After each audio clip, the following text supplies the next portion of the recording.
Hello, and welcome to the Argyle SMB Finance Forum. My name is Nick with Argyle, and it's great to have everyone joining us today. I have some important information to share with you, and then we'll turn the floor over to our esteemed opening keynote speaker. First, we would like to take a moment to thank today's sponsor, Divvy. Our sponsor is committed to providing you with valuable content and a great overall experience.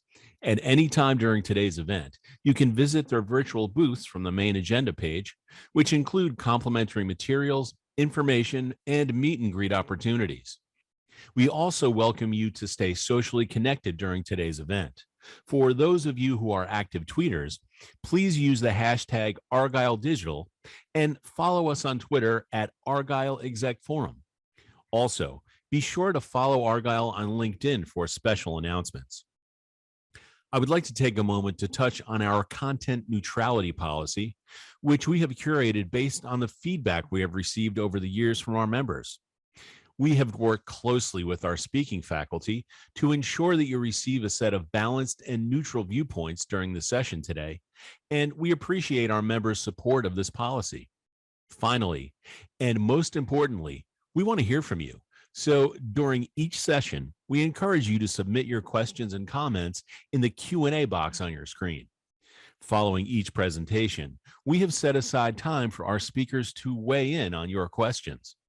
Thank you again for joining us today. Now, let's get started. Without further ado, I would like to introduce Ashok Manthina, AI strategist and author, AI for Finance. We're excited to have Ashok for his opening keynote presentation titled Cost-Effective Finance Technologies for SMBs. Welcome, Ashok. Over to you. Thanks, Nick. Hi, everyone. Good morning, and welcome to this session, Cost-Effective Finance Technologies. It's great to be here, and let's jump into it. And quickly about me, I'm Ashok Manthina. I've been working in finance more than a decade. Worked in big companies, mid-sized companies, now helping all kinds of companies with their finance technologies. My specialization is AI for finance, how to apply new artificial intelligence technologies in finance, starting from, of course, ChatGPT, but also predictive analytics, machine learning modeling in financial forecasting, or building digital assistants. So that's my expertise. We'll also touch on that a little bit as part of our session. Welcome, everyone. So the first question, right? Why invest in finance technology? If you talk to any management, finance is still seen as a back office operation, right? They consider us as not a really big value addition to the revenue of the company. You're kind of an expense. So why to invest in this finance technology? We know the reasons as finance users, but how do we actually communicate this to our management or our leadership? First, I think streamlining all the traditional and manual processes. You know, in finance, we have always been trying to find our own manual processes for our own comfort. Excel is our best friend. When in doubt, we open our Excel, start putting the data in there. That's how we work, right? So basically, we can streamline a lot of our manual process using this technology. Of course, it saves time and money and improves accuracy. And again, all these three are very much interconnected. For example, improving accuracy. If you have too many problems, or if you're doing too many mistakes, that actually costs a lot of time for you to fix it. And for fixing it, you will be creating more manual processes, and all this will cost money. So basically, to streamline streamlining and also eliminating manual processes, if we can, will help us improve accuracy and also save a lot of time. And you know what it means by saving time, right? Saving time means we can actually focus our time on something else, which is much more valuable, on just doing probably a reconciliation or fixing those mistakes. So digging a little deep into what are the benefits of this finance technology we are talking about, right? Business continuity is a big one. If you want to convince your management leadership why we have to invest in finance tech, tell them this reason. Business continuity is the most important part. Let's say if your company has like 5 finance users, or probably like a VP of finance, or 10 finance users. What if someone crucial leaves? Do you want all the information to be missed? And also the knowledge, not just the information, right? The knowledge about how things are handled. So business continuity is the biggest factor why we need a finance technology, so that even if a crucial person leaves, we can still continue with the information which is there in the system. They are affordable. They're not really expensive at this point of time. Again, with the cloud technologies, it's per seat basis, right? Per user, per month. And you can always expand and scalable. So it's very affordable. It's not very expensive. Earlier, it used to be a one-time investment of a lot of money just to get started.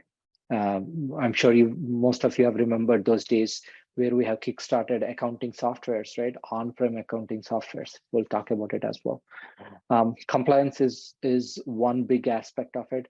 For example, any mistakes in payroll or tax calculations, the penalties that are associated with it, and companies even can go bankrupt because of all this. So compliance is a key benefit by having a finance technology. Of course, a good process with the technology really helps us meeting all the compliance needs. Integration, now we can integrate a lot of other systems that we have in the company. For example, if you have inventory management outside your finance stack, you can connect that to your finance. And you also know the software, right, which reads through your email. If there is a new invoice, it pulls that invoice and enters that into the system automatically. So this kind of integration, or a CRM, if you have like a Salesforce that you're using, you can always take that information and you can connect to your finance systems and pull that information. So integrations is key, again, to reduce the manual processes and eliminate them, and also save a lot of time. Anytime access is very important, particularly in this COVID times. You have seen what happened. Something happens, and if people can't come to work, we still want the work to be done wherever they are. And also it gives you your ability to hire offshore, right? Hire people who are remote somewhere else, probably, let's say your office is in Texas, but you want to hire people from Alabama, you can do it. So that anytime access is very key, not just for finance tech, for all the systems in a company, so that there is a business continuity. If something like COVID happens, if no one can travel, you can still get the work done. And again, efficiency is the big thing. Let the employees spend time on things that are much more valuable rather than just on the manual tasks. So that is the key thing going ahead with all the finance technologies. Again, if you have any questions, feel free to post it, and Nick can send it to me. Let's talk about some of the features quickly in the finance technologies. We have accounts payable, which is very key. We get the invoice, match it to the PO, and then process the payments. All this is the key part of accounts payable, and most of this process can be streamlined using the finance technology that we're going to talk about, right? We have done this in paper route for a long time, and all the problems associated with it, right? Now it has become much more easy. Everything is digital. Invoice correction and everything is much more easier in digital format than in a paper format. Accounts receivable, hats off to everyone who works in accounts receivable, because this is a key for any business to survive. Big company, small company, but for a small and medium corporations, account receivable is the key vein, key artery of the whole company. They track all the collecting payments, and so that they can collect the payments for all the services and the goods provided. But again, streamlining this account receivable is very important, so that you can manage the cash flow and so that the company can survive. And there are a lot of companies, I'm sure, as finance people, we know they have good they owe payments, but if they are not able to actually get those payments, companies again go bankrupt, even though they have a great product and great need in the market. So maintaining account receivable is very important, and technology can really help in this case. Financial reporting and forecasting, let's say if you're going for a bank loan, you have to provide your P&L, balance sheet, and cash flows. You don't want to go scramble for all this information, aggregate it at that point, and then send it to bank, or even for your leadership or for the founder, right? If you have to send this information, what if it's ready there in a dashboard and someone can go and check it, right? Or run a report and get that data, how easy it would be. So this is the capability that we need in small to medium corporations, which actually improves the transparency with your metrics, with your financial health of the company. And as we improve the transparency, I think the culture in a company, and there are a lot of benefits that we get from improving the transparency, even with the financial metrics, right? It also incentivizes employees when they can see how things are changing within the company. Of course, probably small corporations, they don't want to reveal that information, but having this information ready for any other purposes, like for bank, for loans, and acquisitions is really helpful. Inventory management is key. If you're a retail company or if you have a lot of goods, managing that flow of goods and material from procurement, supply chain procurement to even sending it to the customer, it's huge task. And I can't even think about, without having technology, how do we even manage it? It's totally not viable at this point of time, because if you think about even a retail product, right, we get it from overseas. There's a lot of things involved, shipping, and then there's multiple mode of transportation involved. How do we even manage all this information without an inventory management system? Payroll is another, not a big value addition in terms of revenue or in a company, but this is the biggest headache, right? For people who does payroll day in and day out, all the tax deductions, benefits, healthcare, managing all this is a very big pain. You make any mistakes, you'll have disgruntled employees. Some other mistakes, you might get a penalty. So payroll is one of the complex processes, but the good news is that most of the things can be automated, and a lot of companies have started automating a lot of payroll process. There are a few companies right now where you can totally use their platform and just do all the payroll automatically, including the benefits, tax deductions, calculations, and all that. Reconciliation is another big part. Day in, day out, as finance user, we keep doing it. We compare with internal data to the external data, bank reconciliations. We spend significantly a large amount of time on reconciliation. And if we can automate this process, I think finance users will be happy. They'll be able to sleep at nights, right? They don't have to work on weekends to get things done. So reconciliation is a very big aspect of finance technology to automate, and which will help us also reduce all the errors that we get. All right, moving on to what are the key considerations when we select a finance tech, right? I think we know some of them. For example, I want to start with number of users. For example, if your company is a mid-size, if you are in mid-size or a small company getting into a mid-size, you need a robust finance technology. There are few technologies. There are big players, Oracle, SAPs, and there are a lot of Sage and all these companies that have their own ERPs, and they also have few ERPs which are less in cost and also less in features, which if you're a big corporation, they need it, probably a mid to small, they don't. So you can use the cloud technologies to start using it. But also you have to consider number of users that will have access to these systems, because some of these systems, they charge you by use. So this is a key consideration. Desktop versus cloud, what it means is that, do you have to buy a software, install it on a server, on a computer, and use it, or is it a cloud? This question is almost answered now. I think 99%. If you don't agree, do let me know. I think there is no other option than going to the cloud at this point of time. We as a finance user, we don't want to manage the software. We don't want to manage the installations, but we don't want to hire anyone to do it for us. Instead, we can use a cloud technology. I heard even if you're using QuickBooks Cloud is a great product. And if you have the cloud, it's also safe, right? If something happens to your computer or server, all the information is lost. I mean, you also have to think about backups and all that. But if you are on cloud, your vendor takes care of it. You don't even have to worry about it. Of course, again, I'm not saying it's 100% foolproof. With you're again increasing your odds of success in this case. So if you are opting for a finance technology, go for cloud. Don't even think about desktop and installations. Limitations of the plan is another aspect of it. Some of these plans have limitations. So if you take this package, you can't use these things, but now you have to go into this bigger package so you get all these additional functionalities that you don't even need. So how do you handle that case, right? So you have to compare various plans and see what really works for you. So that's one of the key consideration. Ease of use is another.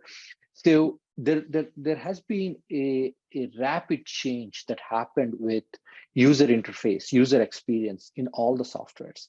You might have seen this, right? Even if you think about our Facebooks, Instagrams, things have become super easy for us to use them. Of course, that's why we use too much of our Instagram or TikTok, right? But the ease of use in enterprise software is also very important. If it's not fancy thing to have the better UI and UX, right? It also makes it easy when you have a new employee, and if you have a better user experience for this software, it's easy for them to ramp up. Otherwise, it takes some time to really understand how things works, or you need a very specialized knowledge for a person who will give you all this knowledge sharing with all the new members. So ease of use should be an important criteria. Look at the dashboards, look at how the workflows, and let's say if you have to approve an invoice, how many clicks do you have to do it? Is it too complex for you to do it, or is it easy? So this is one of the very important factor you have to take into consideration. And again, as I said, don't take it as nice to have, but it's very important to have part of it. Customer support is another key aspect of it. Something is not working, you need someone to tell you if it is a bug or if that is how it is, right? Otherwise, you're just spending hours and hours of your time. So consider that, right? If you send an email, do you even get a reply in an hour or in a day to fix it? So customer support is another aspect of it. If you're a mid-sized company, go, even if it's a little expensive, go for something which has a better customer support. Encryption and security, this is non-negotiable. You're a small company, mid company, you need to make sure the software is encrypted, certified, and secure enough for you to use it. And I've known a few companies, I've spoken to a few companies where they declared bankruptcy just because they got hacked. All their information got out, and it's a ransomware, and they're asked for huge amounts. If they can't pay, all the information is out. So basically the company can't do anything, and they went bankrupt. And this company I was talking about, it's around $100 million. They're around, and on that, but still they went bankrupt because it's a huge hazard that happened to them in terms of hacking. Right. So encryption and security is very key in terms of using any of the finance technologies. Make sure, ask that questions. If you don't know, do some research and ask them, do you have all the certifications needed? And then go with it. And again, finally, training. How much training do you need, right? You're getting new technology, but what if you have to spend days or hours and hours to actually get to know the system? So if it is an incremental improvement from your previous system, less training needed, it's cool, it's nice, right? I mean, you don't have to really go through it. From day two itself, you can do your own operations. But then again, to think about the training aspect of it, how you can actually reduce the part of training needed. I'll go a little faster so that we can cover all the slides. Automation for efficiency. Again, just having this financial software, of course, it will solve some of the problems. But again, we have to start thinking about how to automate a lot of this process using this software. For example, reconciliation is a big part. We do bank reconciliations, again, which takes long time during our month-end close or our year-end close.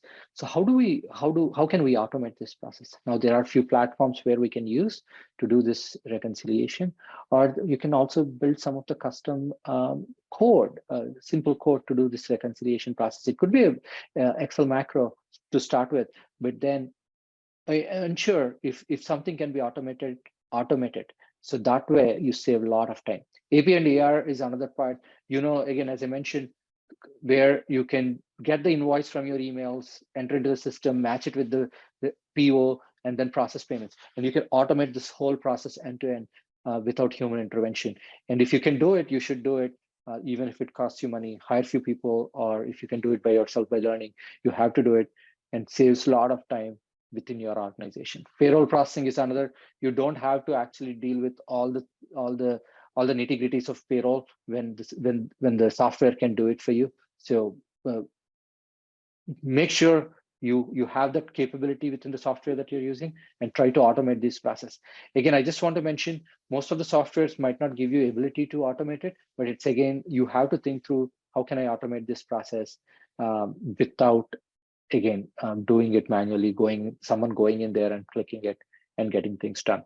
Financial analysis, think about how easy it will be if you have all those dashboards ready. You don't have to go compile everything month end, quarter end, or you want to see your cash flow right away. What if you can have a dashboard which is fed by all the data from your system, and you can see it? Now, there are a lot of companies that are building these dashboards for small and mid-sized companies, where you can get the data right away, look into it, and even your leadership and management can look into it and say, okay, we are at this stage, we are healthy, we have a healthy cash flow. How to get started in finding this financial technology first, and this also applies for all the companies, not just for SMBs, right? Current state, evaluate your current state. Even if you're new, just try to draw a few diagrams, see how your workflow is, how you're doing things manually. We have Google Drawing, or even simple Word, right? Evaluate your current state and see where the biggest pain points are. Identifying this is the biggest part of selecting any new technology. So evaluate your current technology, and then do research, right? You can talk to your peers in other companies, what tools they're using, research. Now, Google is your best, Google, ChatGPT, they are the best tool. Compare all these products by their features, the cost, and do this research. And once you have it, calculate ROI. And there's no shortcut for calculating ROI. Calculate ROI for your direct benefits, indirect benefits. If it improves employee morale, you should put it in as part of your ROI document, so that you can get the buy-in from your management. And then prioritize. Ruthless prioritization is needed in any software implementation. I'll tell you why. Because when we implement this complex software, even in very large corporations, it's really difficult to prioritize, because it seems to be that you want everything, but you have to say what is really needed, what is nice to have, what is something that you can do it later. So you have to do this ruthless prioritization and do things which are very critical. Rest of it, just push it to later. So that way you are adding value directly to your company, not by just implementing what is nice to have. And how to address pushbacks from employees during these implements is actually to minimize pushback, right? Once you have pushback, then again, managing is difficult, but how to minimize it? Follow change management principles, true for every company. Involve all the stakeholders early in the process, not just after you select everything, you implement, then don't go to all rest of the finance users, rest of your all the stakeholders. Involve everyone early. When you get this idea that you're implementing, tell them that you're doing it, you're selecting it. Involve them in the selection process if possible. Communicate why we are doing it. This is very key to any of the company, right? People sometimes feel insecure about losing jobs, but so it is your job to communicate it well if you are at that stage where you want this buy-in. And then training and support, you have to provide, you have to budget for all the money that is needed for training and support. You can't expect people to just implement software and start using it. This is where you get a lot of pushback. If they don't have training, they'll say, oh, this software doesn't work, right? So the training is very key for you. And also you have to have that support. You have to have the champion within the company who can provide that support. And continuous improvement is another part. You have to have an initiative to do a continuous improvement. Let's say you haven't improved, you implemented payroll. How do we automate it? How do we make it better for our employees? There are startups which are working in the lot of new products that came into space. Again, I just want to mention this because people are building a lot of new products which are rich in features, which are easy to use. So you can always opt in to use them. One of the things is you can opt in to be a design partner with these companies. They'll be very happy to take you as a design partner. So you might get a discount on the product or sometimes free for first few months, right? So being a design partner, they will help you do some of your current state evaluation, find the gaps. And so being that really helps you as well as that company in understanding user pain points. So if you are interested in this space, in any of these aspects of small and medium companies, if you are looking for finance technologies, new products, do let me know. I can refer you some of these new products in market. They'll be happy to take you in as a design partner. And you can always talk to you about how much it costs, right? And also, just quickly want to touch the state of AI because I work on AI, helping finance users. And a lot of people right now, they think that, oh, AI is almost there. AI can do all our work. Do we have to really implement any of the softwares right now? The answer is yes. AI will be sitting on top of all these systems, will help you automate a lot of these processes, but you still need these systems for these workflows. You need your payroll system, you need your AR, AP systems, but on top of it, the AI will create that intelligence layer for you and will help you uh, uh, easily manage all this. So I'll quickly go through a few of the questions. Again, thank you, everyone. I'll go to the questions. Follow me on LinkedIn, and I'm pretty active on LinkedIn. You can send me any questions there, and also send me a connection request. And also, if you want any design, if you want to be design partners, or if you're interested in AI, feel free to ping me. How would you handle any reluctance to change from employees?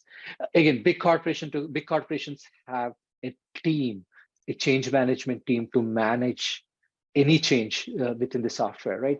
Right from the start. Again, what really helps magically is involving the employees from the start, right? Selecting the technology and also ensuring that they understand that not every efficiency will affect a job.